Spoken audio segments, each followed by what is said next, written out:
में, तो इसमें पाइप मोटर कहाँ बची? यानी कोई भी पीड़ित आकर संत रामपाल जी से प्रार्थना करता है तो उसको मदद मिलेगी। पर तभी तो पता लगेगा ना परमेश्वर है। अरे भाई, परमेश्वर का गुण क्या है? जो सभी को संपन्न कर दे, जिसके सामर्थ्य का कोई वार पार ना हो। तो इसीलिए मैंने विनती की, भाई कोई भी दुखी है, पीड़ित है, किसी प्रकार की कोई समस्या है, सतगुरु रामपाल जी महाराज जी के दर पे आओ, उनसे उनके चरणों में प्रार्थना लगाओ।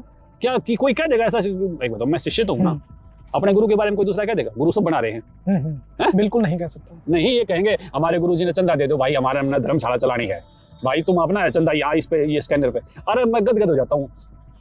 एक अन्नपूर्णा नाम से परमेश्वर की एक बहुत बड़ी वो है, करोड़ों यूट्यूब पे वीडियो है। ऐसा डिस्क्लेमर कहीं दिखा दो ना, किसी देश में, अमेरिका, जापान, चीन, इजराइल, बिल्कुल कहीं नहीं दिखा है सर।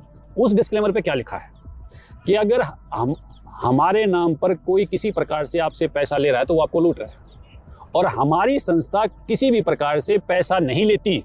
पैसा नहीं लेती। कभी पढ़ा सुना है ऐसा? ये लिखा होता है अगर पैसे देने हो तो इस QR कोड को स्कैन करें, पैसे देने हो तो इस बैंक के अकाउंट में भेज दें। और यहाँ क्या लिखते हैं कि हमारी संस्था किसी भी प्रकार से कोई दान नहीं लेती, कोई पैसा नहीं लेती। अगर हमारे नाम पे कोई दान ले रहा है तो आपको लूट रहा है। यानी वो डिस्क्लेमर देखे और मना। हमारी सर्चिंग में ऐसा कोई धर्मगुरु, संत, कथावाचक या पार्टी संभव ही नहीं है। संभव सरकार केंद्र सरकार ये कहते हैं कि भाई कल से तुमसे टैक्स नहीं ले रहे और तुम्हारी सारी मौज तुम जो चाहो मांग लो। केंद्र सरकार हमारी सबसे शक्तिशाली, हम जिस भाषा में समझते हैं सरकार, जो हमारी संघ सरकार है वो भी अभी तक ऐसा नहीं कर सकती। केंद्र सरकार ये कहते हैं कि भाई हम आपसे टैक्स नहीं लेंगे और सुविधाएं सारी देंगे, पहले से बेहतर देंगे। नहीं कर सकती ना, बिल्कुल संभव नहीं है। और ये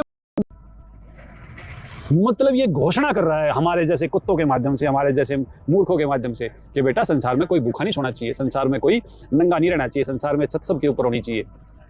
मतलब, और मैं समझता हूँ इतनी बातों के बाद भी अगर संत रामपाल जी महाराज जी परमेश्वर रूप में पहचान में नहीं आते तो भाई भाग मारे हैं।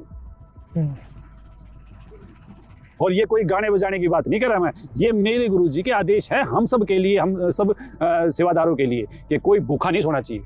किसकी औकात है?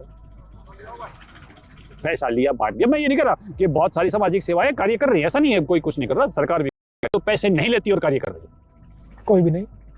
संत रामपाल जी महाराज जी की संस्था है, पैसे नहीं लेती और कार्य कर रही है। यानी हम देखिए विश्व में एक अकेली रामपाल जी महाराज बिना पैसे, बिना चंदे, बिना पर्ची के परमार्थ। यही धर्म की परिभाषा है। धर्म की परिभाषा ये नहीं है कि इस हाथ ले लिया उस हाथ दे दिया, ये धर्म की परिभाषा नहीं है। ये तो सरकारें भी कर रही है, टैक्स ले लिया, गरीबों की पेंशन कर दी, विधवा की पेंशन कर दी, बुजुर्ग की पेंशन कर दी। सरकार धर्म थोड़ा कर रही है, लेती है दे दिया। बाकी संस्थाएं भी ऐसे ही कर रही हैं, लेती हैं दे दिया। समझे? संत रामपाल जी महाराज जी लेते नहीं, सिर्फ देते हैं। बहुत हैंग हो जाएंगे, शिष्यों से लेते हैं, वहां से लेते हैं, ये थोड़ी सी गहरी बातें हैं, प्रोसेस में आओ फिर बात करें।